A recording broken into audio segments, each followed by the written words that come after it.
This is The Quiet End, and tonight I'll tell you a story titled Parasite Bloom. Let's begin! In Graven Hollow, where the air always felt heavy with the scent of decay, something new had arrived. It stood proudly at the center of Ashen Park, a place long forgotten by the townsfolk. The flower, if such a thing could even be called that, was unlike anything anyone had seen. Its petals shimmered as though dipped in oil, catching the faintest light and refracting hues that shifted with every breath of wind. The colors weren't natural. They were too vivid, too alive, as if they were painted by something alien to this world. Dr. Elias Crane had been called to inspect the anomaly after word spread through the town like wildfire. Locals had gathered, hypnotized by its unnatural beauty, some swearing they could hear a faint hum emanating from it if they listened closely. Elias approached cautiously, his cane tapping against the cracked concrete path. For decades he had studied plant life, yet no taxonomy could explain this bloom. It had no stem to anchor itself to the earth, no familiar structure. Its roots barely penetrated the soil, as if mocking gravity itself. "Take care, Doctor," called out a voice from the crowd. It was Margaret, the park's groundskeeper, her hands trembling as she clutched her rosary. "It feels wrong. I swear it's watching us, like it's breathing." Elias nodded but didn't reply. He was too focused, too unnerved. As he leaned closer, the petals seemed to pulse, expanding imperceptibly before shrinking back again. His heart slammed against his ribs when he realized Margaret wasn't wrong. There was movement. The flower wasn't passive. It reacted, subtly, to his presence. Pulling a small magnifying glass from his coat, Elias examined the edges of the petals. What he saw made his blood run cold. Tiny veins branched through the surface, carrying a dark viscous fluid that resembled ink. The veins twitched as though alive, pulsating in an unsettling rhythm. He recoiled instinctively. It was neither plant nor animal. It was something else entirely. Something that shouldn't exist. Suddenly, one of the petals released a fine mist into the air, a shimmer that seemed to cling to the surrounding space. The crowd gasped in awe, but Elias stumbled back, clutching his chest. The mist burned in his nostrils, filling his lungs with an acrid, honey-sweet scent that made him dizzy. And just as the world around him began to tilt, he saw shapes moving within the mist. Shapes indistinct yet disturbingly human. "Leave!" Elias choked out, his voice hoarse and panicked. "Get away from it!" The crowd hesitated, their fascination overriding their sense of self-preservation. But Margaret grabbed his arm, pulling him away as the mist began to spread further, glinting like shards of glass in the sunlight. The flower pulsed again, brighter this time, its colors darkening in an almost predatory display. Whatever this thing was, Elias knew one thing for certain: it wasn't here to coexist. Among the whispers and warnings, Sophie Bradshaw stood apart. At 16, curiosity was her constant companion, often stronger than caution. She had heard the stories, seen the fear in her parents' eyes when they talked about the flower in Ashen Park, but something about it pulled at her, a magnetic tug she couldn't resist. That afternoon, while the town fretted indoors, Sophie slipped out. The hazy glow of the flower beckoned her like a flame to a moth. She hadn't meant to get close, not at first. Yet the moment the translucent petals caught her gaze, all hesitation melted away. The shimmer wasn't just light. It was alive, flowing like the surface of a restless sea. In an instant, the world around Sophie faded, replaced by a vision so vivid it stole her breath. She found herself standing in a forest, but it wasn't any forest she recognized. The trees pulsated, their trunks swollen and throbbing like arteries. Leaves dripped viscous fluid pooling at her feet. Vines spiraled upward, writhing as though animated by unseen forces, and the air hummed with an unnatural frequency. Sophie reached out to steady herself against one of the trees, only to feel it pulse beneath her fingers. The sensation wasn't wood, it was flesh. And before she could recoil, the forest seemed to breathe, collapsing inward as though swallowing her whole. She gasped, the vision fracturing, and stumbled back into reality. Hours had passed, though Sophie couldn't remember how. The flower loomed before her, its glow brighter, deeper, as though it had absorbed something from her. She rubbed her arms, her skin itching fiercely.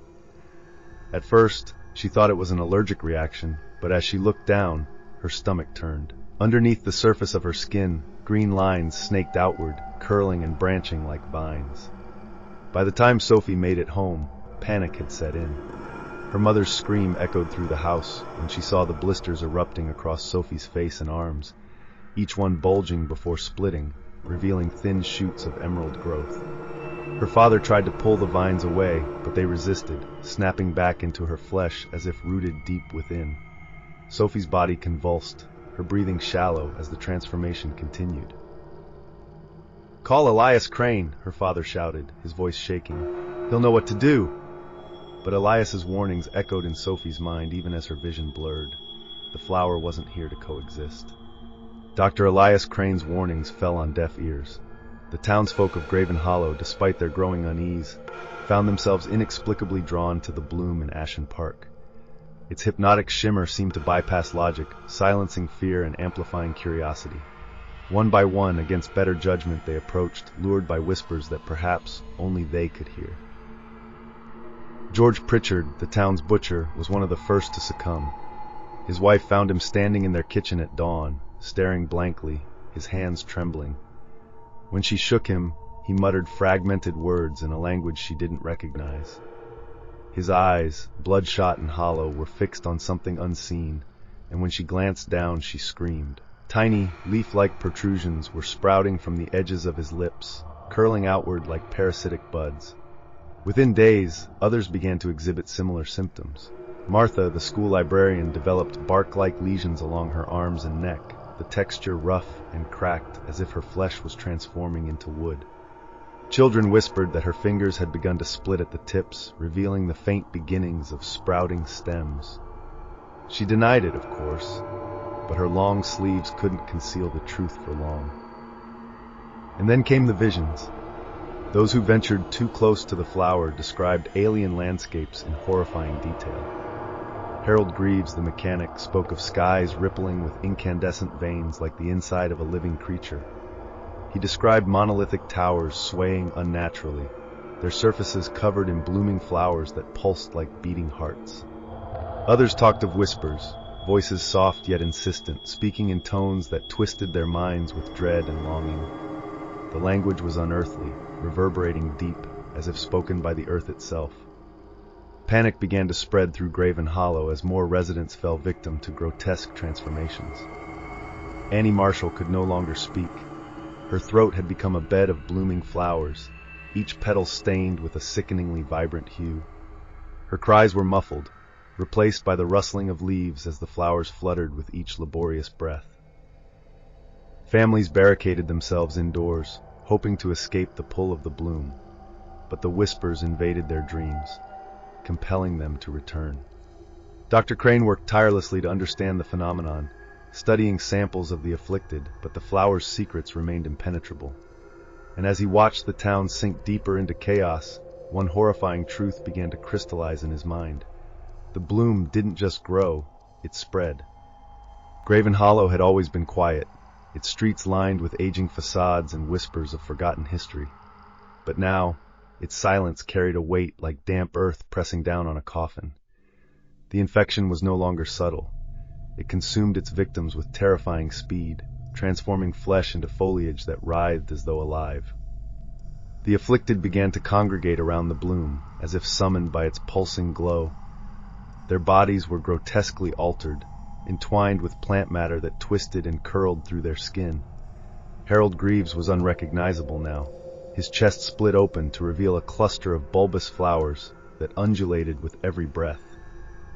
Martha's fingers had fused into gnarled branches, their tips heavy with dripping sap. They moved in unison, their steps slow and deliberate, circling the bloom like worshippers before an altar. Mayor Clarence Holt had watched the chaos unfold from the confines of his office, his resolve crumbling with each passing hour. He had locked the doors and drawn the curtains, hoping to keep the horrors of the outside world at bay. But the whispers, soft and insidious, had found him. They echoed through the walls, growing louder in his mind until he couldn't tell if they were coming from outside or within. Visions of twisting forests danced before his eyes, even when he shut them tight. He saw towering, sentient trees reaching for the sky, their roots dragging the earth into their endless hunger. His hands trembled as he clutched his revolver, but even the cold steel offered no comfort. There was nowhere to hide.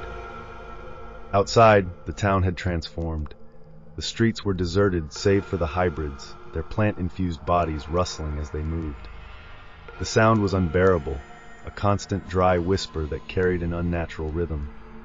The cries of the uninfected had grown faint, merging with the cacophony of leaves and vines. Elias Crane watched helplessly from his lab, the microscope before him showing the horrifying truth. The flower's spores were evolving, spreading far beyond the park. It wasn't content to stay rooted. It was reaching, consuming, and changing. Graven Hollow was no longer a town. It was becoming something else. And amidst the growing silence, one thing remained clear. The bloom wasn't thriving alone. It was building a kingdom. Dr. Elias Crane pored over dusty volumes and forgotten manuscripts, his hands trembling as he turned each brittle page. The town's records had yielded nothing useful, so he had delved deeper, into journals, occult texts, and fragments of ancient lore that spoke of events too terrible to be remembered. And it was there, buried within the ramblings of a 19th century occultist, that he found his answer. The text described a phenomenon eerily similar to what Graven Hollow was experiencing. A bloom, shimmering and alien, appearing seemingly at random. It was no plant, no terrestrial entity. It was a parasite, a seed cast from another dimension, designed not to coexist but to terraform. The bloom's purpose was both horrifyingly simple and incomprehensibly vast, to remake the earth in its image. Its victims didn't merely die, they became part of it, their forms twisted into living extensions of its will, serving as fertilizer for its growth and guardians of its expansion. Elias's heart sank as he pieced together the implications. The hybrids weren't mindless, they were connected, an extension of the bloom's intelligence. Every root, every vine, every flower blooming from their flesh was part of a network, each individual a vessel for the parasite's will. It was no longer merely spreading, it was building, consuming, preparing the soil for something far worse. Determined, Elias resolved to destroy the bloom. He scribbled plans in his notebook, calculating how best to approach the park without succumbing to its deadly influence. Fire seemed the only viable option, an inferno to consume the parasite and sever its hold. But as he packed his equipment, a chilling realization struck him. The hybrids wouldn't allow it. He tested his theory later that night, venturing cautiously toward the park's edge with a flamethrower cobbled together from old machinery. The hybrids were waiting. Their movements were slow yet deliberate, their mutated forms swaying unnaturally in the dim light. Harold Greaves stepped forward, his grotesque chest blooming wider, and Elias froze as Harold spoke, not in his own voice, but in a deep, resonant tone that carried the weight of thousands. "You cannot destroy what belongs to the soil," Harold said, his voice twisting through the air like the bloom's whispers. "We are eternal, and so shall you be." They moved as one, advancing with unrelenting violence. Elias barely escaped, retreating to his lab with fresh wounds and the weight of overwhelming doubt. The bloom wasn't just a parasite, it was a predator, and the town was its prey. And as he stared at the flamethrower, now useless against the sheer number of guardians, Elias knew he was running out of time. Dr. Elias Crane was no stranger to madness. Years of studying the mysteries of nature had taught him that the line between rational thought and insanity was razor thin. But now, as the bloom's influence seeped further into Graven Hollow, he felt that line dissolve entirely. The hallucinations came suddenly, like a tide rushing in, leaving him gasping for air. At first, they were fleeting images, his hands appearing briefly as gnarled wood instead of flesh, his skin seeming to ripple like leaves caught in the wind. But soon the visions deepened, growing more vivid and agonizing. He saw himself standing in the park, his body rooted to the ground, bark consuming his limbs, vines curling through his ribs, and flowers blooming from his cracked skull. In these moments, the whispers grew louder, pressing into his mind, coaxing him to surrender, to become one with the bloom. Elias fought to stay sane, but the effort felt futile. The bloom wasn't just consuming the physical, it was unraveling the mental, bending will and thought toward its own purpose. His days blurred together, a haze of research and fevered writing interrupted by horrifying visions. The uninfected townsfolk grew fewer by the day, many succumbing to the pull of the bloom. Some resisted at first, locking themselves in basements or fleeing to the outskirts of town, but the whispers were relentless. They invaded dreams, turning sleep into torment, until even the most stubborn gave in. Elias watched from his window as neighbors he had known for decades shuffled toward Ashen Park, their expressions blank, their movements mechanical. He recognized Mary Whitaker, the baker, and her son Liam, who had just turned 10. They walked hand in hand toward the bloom, no fear in their eyes, only a hollow acceptance. When they reached it, Elias saw the petals pulse brighter, the bloom growing as they stepped into its embrace. Moments later, their bodies began to shift, twisting and melding with the parasite's living tapestry. Despair tightened its grip on the survivors. Without answers, without hope, many began to believe there was no escape. Some approached the flower willingly, whispering prayers or farewells, while others simply gave up, walking into the park as if in a trance. Elias knew the bloom's call wasn't a choice, it was a compulsion, an inevitability. It was only a matter of time before it reached him, too.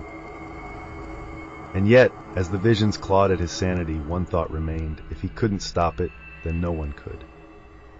Dr. Elias Crane stood trembling at the edge of Ashen Park, the gasoline canister weighing heavy in his hands. The bloom shimmered before him, its petals more vibrant than ever, dancing faintly in the light of the dying sun. From the shadows, the hybrids loomed, their twisted forms swaying as one. He knew what he was about to do would bring them, and perhaps the bloom itself, against him. But desperation overruled fear. If this unholy parasite was to be stopped, he couldn't afford hesitation.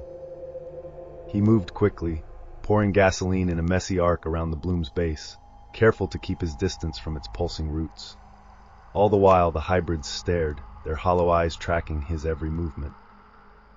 Elias struck the match, his heart pounding so loud he thought surely they could hear it. The flame flared to life, and with a trembling hand, he threw it onto the soaked ground. The fire roared instantly, licking greedily at the bloom's shimmering petals. For a moment, Elias felt the rush of hope, the crackling flames consuming its unnatural form. But then a sound tore through the night that made his blood freeze. The hybrids screamed in unison, a piercing, inhuman wail that reverberated through the air like a siren. Their bodies convulsed violently, petals erupting from their flesh like grotesque, blooming wounds. Elias stumbled back as the bloom pulsed brighter, its colors intensifying even as the flames devoured it. The fire didn't destroy, it fed. The petals blackened only to regenerate almost instantly, their hues more radiant, more alive than before. The roots, drenched in gasoline, twisted and expanded, reaching deeper into the earth as though drawing nourishment from the inferno itself. The hybrids fell to their knees, their screams turning into guttural moans. Vines shot forth from their mouths, intertwining with the bloom in a sickening symbiosis. Elias watched in horror as the flames subsided, not extinguished but consumed, and the bloom stood taller than ever, its shimmer now blinding, its presence suffocating.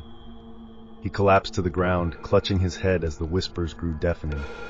They weren't just in his mind anymore, they were in the very air, vibrating through his bones. "You cannot destroy us," the voices hissed, layered and alien. "We are life, we are eternal." Elias realized the horrifying truth. His actions had only strengthened it. The bloom wasn't merely surviving, it was evolving, and now it was awake. Weeks passed, and Graven Hollow became a name no one uttered. It was marked as abandoned, forgotten, erased from maps, as though its existence was an aberration too horrifying to acknowledge. But the truth was far worse. The town hadn't died, it had transformed. Every resident, every stray animal, every blade of grass was now part of the bloom's unstoppable kingdom. Where houses once stood, towering floral constructs now swayed, their surfaces writhing with sap and shifting colors. The hybrids, no longer human, were rooted in place, their grotesque forms fused with the parasite's expanding network. Their faces were indistinct, lost beneath layers of bark and petals, their mouths agape as whispers still poured forth, a chorus of alien voices spreading through the air. The bloom had multiplied. Its shimmering seeds, carried by the wind, drifted unseen toward nearby towns, settling into soil like silent invaders. and where they landed, the earth began to pulse. Tiny shoots appeared overnight with petals that shimmered in unnatural hues, their presence infecting minds before they ever touched flesh. It had begun again. Amidst the heart of what was once Graven Hollow, Elias Crane's lifeless body lay entwined with vines, his face contorted in terror. His eyes, frozen wide, stared upward as a single flower bloomed from his chest, a vibrant, pulsating thing that seemed to mock his efforts. The whispers surrounded him now, soft and relentless, welcoming him into their eternal garden. The world was no longer what it had been. As seeds spread across nations, as landscapes warped and transformed, it became clear that humanity's time was over. The bloom wasn't simply a parasite, it was a new beginning, an alien order rewriting the fabric of existence. And as the earth hummed with its unnatural life, despair settled over the remnants of humanity like the weight of endless, suffocating roots. The whispers grew louder, resonating with finality. Change had come, and there was no going back.